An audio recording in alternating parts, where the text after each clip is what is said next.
Mheshimiwa Daktari William Ruto baada ya uongozi rasmi wa vyama vyetu vikuu vya vyama presidents.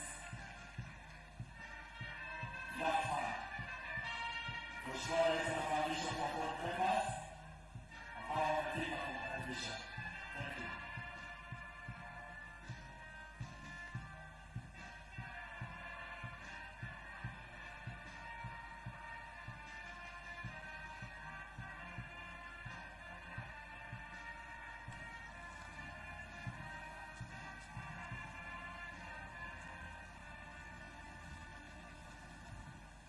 Wakati huu sasa Mheshimiwa Daktari William Ruto ataingia kwenye greda ili kuweza kuvunja ardhi rasmi, ikiwa ni kumbukumbu kwamba siku ya leo amekwisha fika na majumba haya ya Bellevue Park hapa South